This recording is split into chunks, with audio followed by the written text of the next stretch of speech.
How's it going, everyone? Welcome back to the TacomaBeast channel, where it's all about the taco. This is part 2 of our Magnuson Supercharger video install.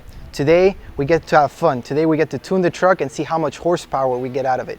Alex, what are some of the steps that we're going to go through? Well, first and foremost, you need to make sure that you have downloaded the software, the VCM editor, VCM scanner, which is all enclosed into the VCM suite. You need to download that software from hptuners.com. Once you've downloaded the software and you've also unpackaged your MPVI2, make sure that everything's good, all your connections are good, then you're going to open up the VCM editor. We're going to plug into the car via the OBD port, and we're going to read our current file off of the vehicle. Once we have done that, then we can start by modifying and accounting for whatever changes we've made to the car, such as in our case, we've added a Magnuson Supercharger.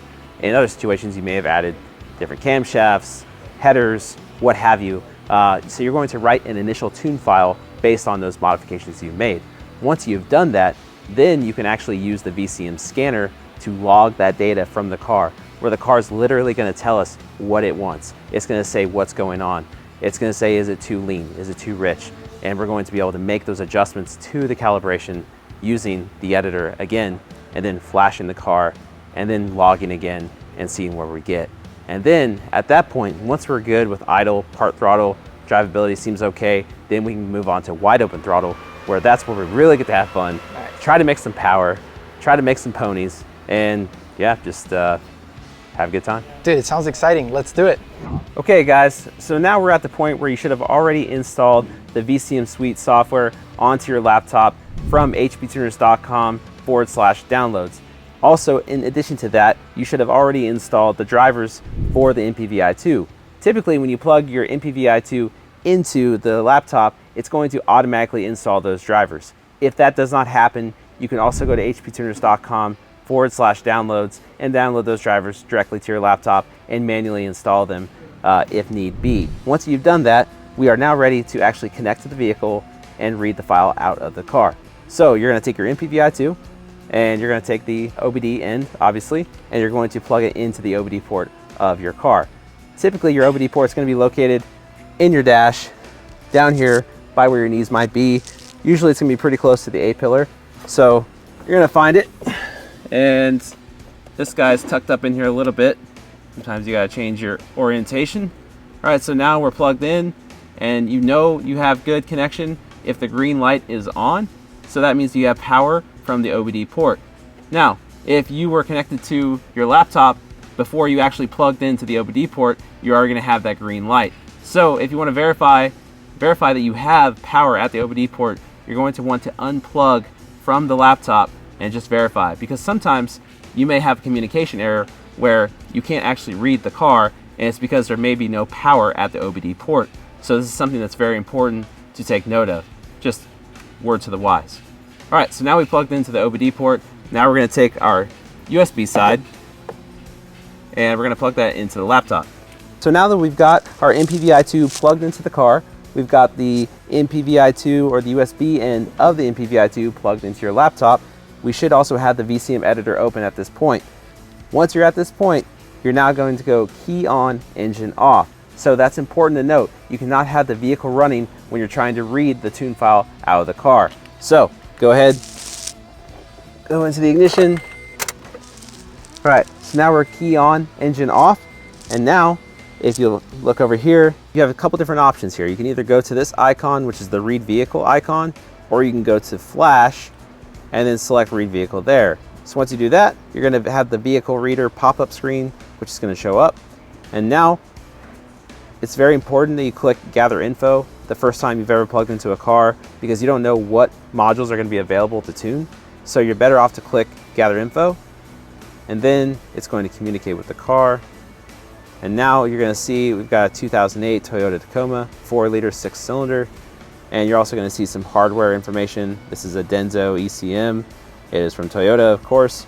You also have your operating system identification there as well. Now you have an option here, read entire or do not read. Of course, we want to read this because we want to be able to tune the PCM. So we're going to select read entire. Some vehicles that you're going to tune may say a few other things, but this is mainly what you're going to select is read entire. So once you've done that, you can click read, and then it's going to collect data from the car. It's going to say retrieving flash data, to say reading. So sometimes you're going to get this message. This is saying that the software in your control module is outdated and cannot be used. So basically what HP Tuners is going to do, they're going to update the operating system in your vehicle, and then you're going to read that out, and then you're going to modify from there. Sometimes you may not actually read the actual file from your car. You may actually just look at the operating system, and it's going to look at the year, make, model, and see which file it needs to generate for you. So it depends on the vehicle. There's a couple different ways that it's going to look. In this particular case, it's going to walk you through what it needs to do. All right, so we're gonna click OK. And it says the tune file you've just been supplied is a stock file because the control module is not readable. It is perfectly safe to use. If this module has been previously tuned, you will lose any existing changes. So this is what I was talking about. Sometimes the software is not going to read the physical file that was in this ECU. In the case of Toyota, it does what's called a virtual read, right? So with the virtual read, basically, again, it's looking at the operating system, the PCM part number, the year, make, model, and it's just saying, okay, this is a file, a stock file for this car. Here it is, and you're gonna tune from there. All right? So click OK. Pretty simple, very quick. Now we just need to select where we want to save the file. Typically, I make a new tune file, or excuse me, a folder for every car that I tune. So now we've read the file out of the car, and we have good communication with the car. We're ready to actually go and start making adjustments. So before you do anything, it's always a good idea to just kind of scroll through and see what tables you have available. In this particular case, we have a mass airflow table, which is the main table which we're going to be adjusting depending on what modifications have been made to the intake. If you've got a different intake tube, filter, so on and so forth, you're definitely gonna have to make some adjustments there. Also, we're gonna make adjustments to our spark table because we do have forced induction now. We can't run as much timing in this particular vehicle now because you have additional cylinder pressure supplied via the supercharger. So there are some adjustments you can make there as well. Now we're going to kind of go through, make our initial adjustments based on the vehicle modifications we have done. Also, another important note is you need to know what injectors you have installed in the vehicle. The injector data is pretty vital because if you don't have the proper injector characterization, the entire airflow model, the way that the vehicle is going to run, is going to be off. It's going to be skewed because you didn't tell the controller what actual injectors you have in the car. So that is the basis of everything else. If you do not do that first step correctly, everything else will be flawed from there. So that's very important to remember that. So we're going to look at that stuff, and then we're going to keep going on, and we're going to get a startup tune in this thing. We're going to fire it up, make sure she's running healthy, and we're going to get over on dyno and make some horsepower. Once you go to hptuners.com and you actually buy your credits and you purchase them online, you're going to want to go up to help and go to resync interface, and it's going to read from the interface, and of course the MPVI2 has to be plugged in for this to work. It will say resync completed, but also it will pop up 2 credits added, 4 credits added, so on and so forth, depending on how many credits you actually added to your MPVI2. Now, I've already actually done this, so you can't see it right now, but that's the same process you would go through. So then you're going to click close. Now, I made an adjustment just to the injector constant for the flow rate and also to the pulse width minimum, just to get the vehicle started up so we can move it over to the dyno and actually do the complete tune. So once we're ready to flash the car, you're going to click right on right vehicle. Now it's going to pop up. It's going to say you do not have a license for this file. That's not a problem because we're about to license it. So you're going to click on Show License Options. Once you click on Show License Options, it's going to say, okay, we have 4 credits available. It's going to have the VIN. It's going to ask you if you want to apply those credits to this VIN. So you're going to click on Specific, and you're going to click OK. It's going to say, are you sure this cannot be undone? Yes, we are sure. So click Yes. All right, so now we are ready to flash. Now, what's important here is to make sure that you have good battery voltage. Make sure that you shut off your radio or any accessories that are going to drain any power, and then you're ready to go ahead and click right. Now, also, before we do that, note that we are doing a right entire, not just a right calibration. That means that we're actually going to erase everything from the memory of the ECU, and we're going to write a complete new ROM, or read-only memory file. So, this is also a situation where it is brickable. meaning the PCM could brick if you do not have good voltage, if you lose connection mid-flash. Things like this could cause ECU damage. So you have to be very careful when going about flashing the vehicle. So just things to keep in mind. So once you're ready, you're gonna go ahead, make sure key on, engine off. Key is on, engine is off. We have good connection at our OBD port. We have good connection, we have good connection at our USB, and we have good connection at our OBD port. So we're ready to flash. So you're gonna click right, and it's going to go through the process. So first it's gonna process flash data. And wait for that. Now you're gonna turn key off, or ignition off. 1, 2, 3.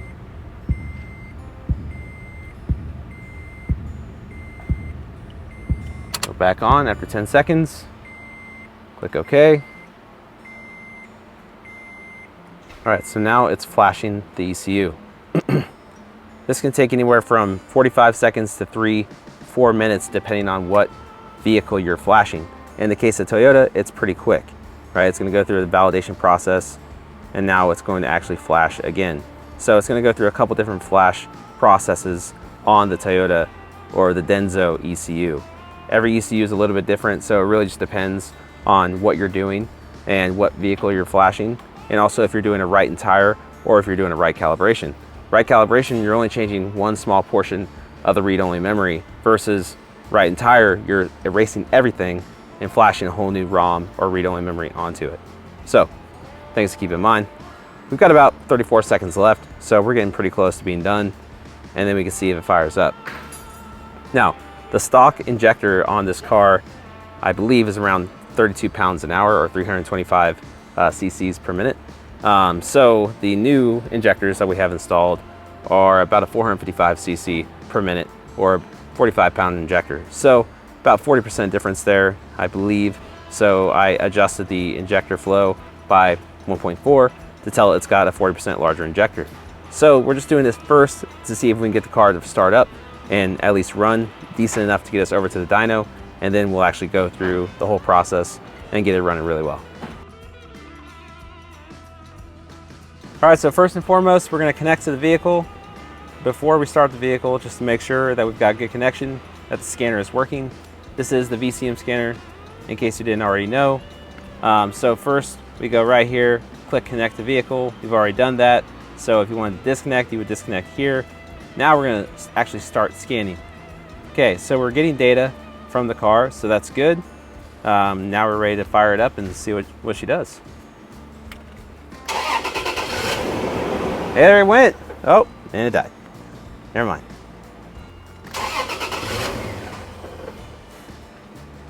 So why do you think it's not turning on? That's just because it was too rich on the initial tune, and so then I adjusted it to pull fuel out, but it had a learned fuel trim of -20%. So basically it's carrying over that learned fuel trim. So I took, say, 20% out of it through the injector data, and then the car's taking 20% out on top of that. So it's just too lean, so it's not gonna run. You ready to hear this beast fire up? Do it. Are you ready? I am ready. You sure? I'm good to go, man. I got goosebumps. All right, that's what we like to hear. Best of luck to you. Whoa, here he goes. We've got RPMs. We're looking pretty good so far. Gonna have to make some adjustments to the tune, but you know, that's to be expected. This is just a startup tune.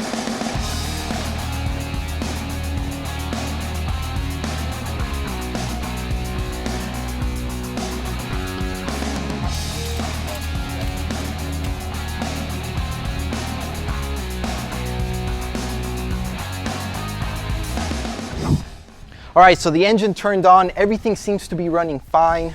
We got it on the dyno. Alex, what's next? Well, next we basically just have to roll it out, make sure it's centered on the rollers, and then do a final tighten down of the straps, check everything over, make sure we're looking good and safe, and then we can get to doing some testing. Idle, part throttle, then we can go wide open throttle. Dude, can't wait. There he is, 2008 Toyota. Not gonna set wheelbase because we're in two-wheel drive mode. All right, so now we're going to go to test and diagnostics and vehicle simulation. So what vehicle simulation does, it looks at the vehicle weight and the amount of horsepower it takes to maintain 50 miles per hour. and you can also simulate grade, a percentage grade as well. But essentially what we're doing is we're replicating what load the truck is going to be under on the street, or off the street in this case, but what load it's going to be under, so we can really, make as suitable testing conditions as we can to generate the best tune.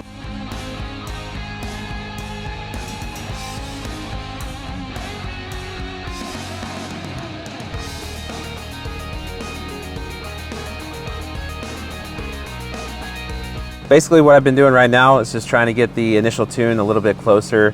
What I'm doing is I'm using the VCM scanner right here.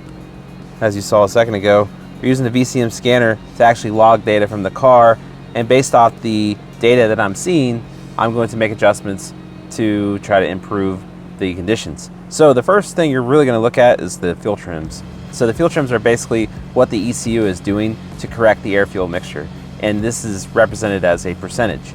So ideally we would have 0% fuel trims, meaning that our tune or our calibration is dead on all the time. Now this really is not realistic, and so typically plus or minus 10% is okay, plus or minus 5% is even better if you can achieve that. Right now I made an adjustment to the injector scaling to try to get the air fuel where it needs to be, get the fuel trims as close to zero as possible, and we overshot our target a little bit, so we're going to make an adjustment again to the injector pulse width scaler to get that right where it needs to be. Now I can do that because we have a stock mass airflow sensor. We have the mass airflow sensor in the stock location with the stock air tube. If we change the intake tube, if we change the location of the mass airflow, we are going to have to adjust our mass airflow calibration. But because those things have been left stock, we shouldn't have to do that theoretically. So we can be pretty confident when we're adjusting the injector slopes or injector pulse width desired to actually achieve a proper air-fuel ratio, right? So that's what we're doing. All right, so the fuel trims are looking pretty good now. We're within plus or minus 5%. We're at 5% on bank 1, 4.7% on bank 2. So looking pretty good, 14.7 air fuel. We're gonna do a little bit of part throttle testing, see what the air fuel looks like at part throttle, and if that looks good, then we'll go on to wide open throttle.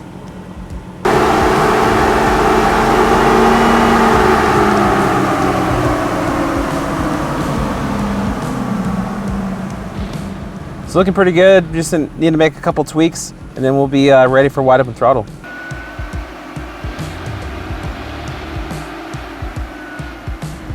Looking good. About to do a pull, let her rip.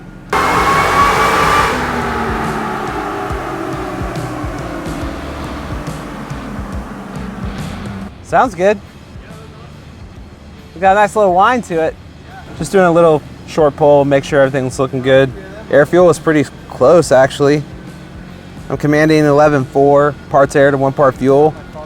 Got about 11.6, 11.7. So might need to adjust it just a little bit, but so far so good. Okay guys, so we just did our initial pull at wide open throttle. Typically I only go to about 5,000 or a little bit over in RPM, just to kind of get an idea of what the car is doing. And if we see any knock, we're watching air-fuel ratio. We're commanding about 11.4 parts air to 1 part fuel.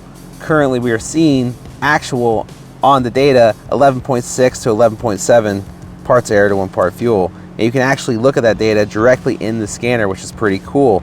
The VCM scanner gives you a lot of different functionality. We're currently using a wideband, which we are broadcasting that through the CAN bus on the car. So that's basically the controller network, or the network which the controllers communicate amongst. We are plugging into that via the OBD, so we can actually look at our air-fuel ratio directly into the scanner. So it makes it a lot nicer when you're trying to tune the car, so you don't actually have to go look at the dyno screen and look at what air-fuel reads on there. You can just read right here through the scanner. In addition to that, we can also log knock retard, spark advance, RPM, camshaft position, and which we haven't gotten to that yet. Typically we can adjust our cam profile, or excuse me, our cam timing to get a little bit more power on a positive displacement supercharged vehicle, such as we have here. So, a lot of good stuff to come. We're looking pretty good, and hopefully we can make some power soon.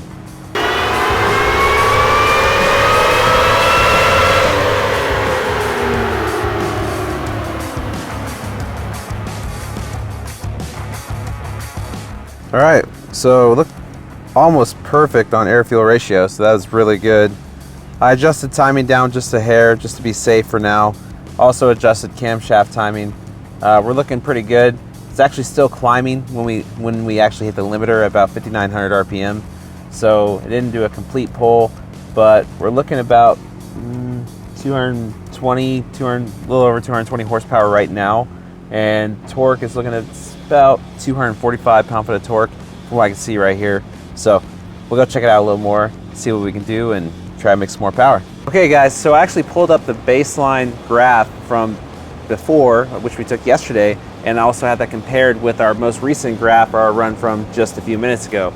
As you can tell, we've gained everywhere. It's looking awesome. The baseline, we actually hit a rev limiter at about 5,400 RPM.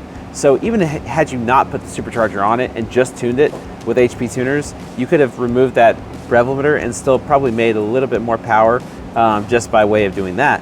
Now, we're not done yet. We're looking pretty good. I'd say we've picked up a solid 40 to 50 horsepower so far everywhere, and a solid 30 to 40 pound-foot of torque everywhere, again, as you can tell. But we've still got some room to go. I actually have to adjust the rev limiter a little bit more, see if we can get a little bit more RPM out of it. It was starting to kind of teeter over, but we probably can get a little bit more. And then we might adjust the spark advance just a little bit more, see if it'll take a little bit more timing, but still obviously be safe about it. Because, you know, what this truck is going to be used for going off-road and really beating the snot out of it in the desert and what have you. So I don't want to go too insane with the tune, but we definitely want to make the best power that we can and still be safe. So that's what we're trying to do. So let's make some more adjustments.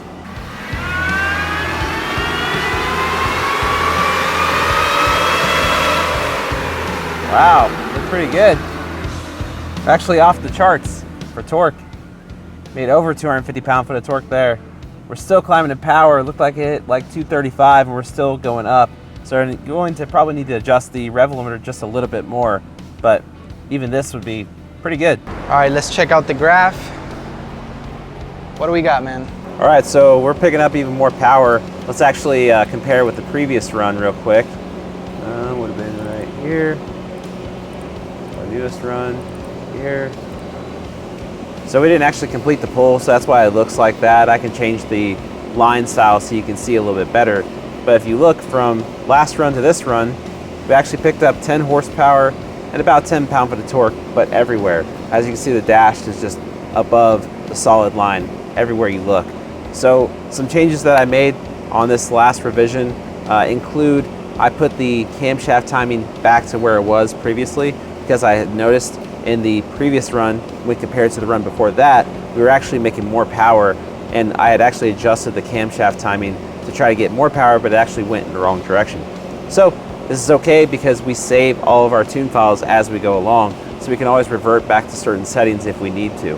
And the HP Tuners Compare function allows us to do that very quickly and very efficiently and effectively. So I just basically compared the previous tune file, went to the camshaft timing table and looked at the previous file, put that back into our latest file, and then I adjusted spark advance from there. And the result is we picked up another 10 horsepower, another 10 pound-foot of torque. And actually we're still climbing in power, so I might adjust the rev limiter just a little bit higher. Now, you know, you don't want to go too crazy with this because we do have a stock motor. That being said, I mean, it's definitely liking it. So we're gonna make another final little tweak and I think we will be all wrapped up. Awesome, man. So where we're at with the horsepower right now? So we're looking at about 230 horsepower and 253 pound-foot of torque. Now, if you compare with the baseline, the solid is your baseline, the dash is now. Now, if you look at peak to peak numbers, you're not gonna see as much of a gain. But let's look right here, okay? At about 5,300 RPM where it was done, about 5,250, we saw 179 horsepower, all right? Now, if you look at our run here, our most recent run, we're probably 225 horsepower. So that differential here to here is much greater than, say, here to here, right? Or here to here.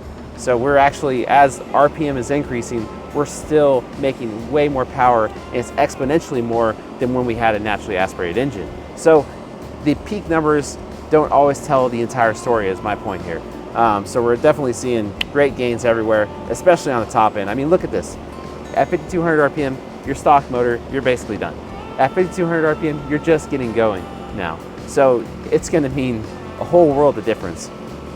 For one, you can hold out one gear longer, so you have to shift less, so you actually go faster, because shifting takes time, right? And when you're racing, it's a game of ounces and inches and seconds, right?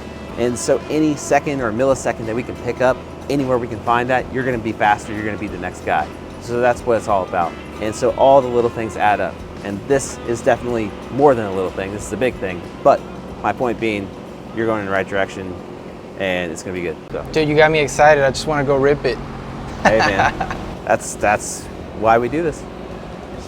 So we got one more run, right? Yeah, one more. All right, I'm excited. I'm excited to see what we get. Awesome, man.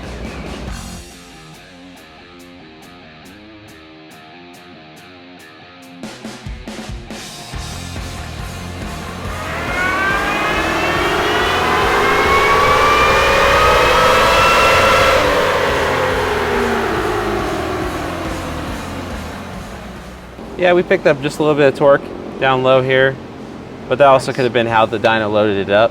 And then on the top end, we picked up just a smidge more power, so maybe 5 more horsepower at, let's say, 5,700 RPM. So that ended us at, we'll go back to the green screen, that's 235 horsepower and 257 pound-foot of torque. That's at the wheel. If we go to the crank, you're looking at 283 horsepower and 310 pound-foot of torque with correction. So we are right at a 30% gain in power, which is exactly what Magnuson says you're gonna see. So we're right on the money in terms of our gains. Now granted, we could let the thing sit here and cool for 4 hours and pick up probably another 15, 20 horsepower. But, we just don't have that kind of time. And besides, it's not realistic. This is realistic. It's still 90 degrees out right now, and I don't know, what's the humidity? Probably 60 to 80% humidity right now. It's pretty humid right now. Yeah, actually it's probably at least 80% now I think about it, the way it feels. So for these conditions, I don't really think we can ask for much more from the truck. Yeah. So I think now at this point, just got to go out and have some fun. Dude, I'm excited. Yeah. I'm excited. We still have the cold air intake that we're possibly going to be doing, changing the headers, exhaust system. Oh, so we still have a lot more the fun has options. Just begun. It has just begun. Oh yeah, man. So, awesome. Dude, that was awesome, and I can't wait to go out. All right, that about wraps it up for this video. I'm ready to send her. We just have to do some minor suspension upgrades, and we're ready for the desert. Awesome. Alex, let's do a quick recap, man. Yeah, absolutely. So we ended up making about 232 horsepower and 256 pound-foot of torque. That's up about 60 horsepower or 30% from 183 horsepower on the baseline and 225 pound-foot of torque on the baseline. So that's exactly what Magnuson says we're going to pick up, so couldn't ask for much better results than that. That was all thanks to HP Tuner, also for allowing us to tune the truck to where we got it. Oh, absolutely. Without HP Tuner software, the VCM suite, we wouldn't be able to tune nearly as good as we can now. This software is just great. It makes for a lot better tuning experience, a lot happy customer, and that's what we really want. Dude, you and your shop, you guys absolutely killed it. What do you have there? I appreciate it. So this is a little Pites performance tradition, okay? So we always laminate our dyno sheets because we love to see them crisp and clean and stay that way for many years to come because we're extremely proud of it and we want you to be too. Dude, thank you so much, man. This looks freaking awesome. Absolutely. And you also have a YouTube channel, right? Yes, I do. I just started not too long ago, so if you guys check it out, it's Alex Pites. We're gonna have a lot of great content coming out there pretty soon. And also we have an Instagram at Pites Performance if you guys want to check it out. Sweet guys, make sure to check that out. If you guys enjoy this video, make sure to hit the like button. If you guys have any questions, make sure to leave them down below. If you haven't already subscribed, make sure to do so, and I'll see you guys in the next video.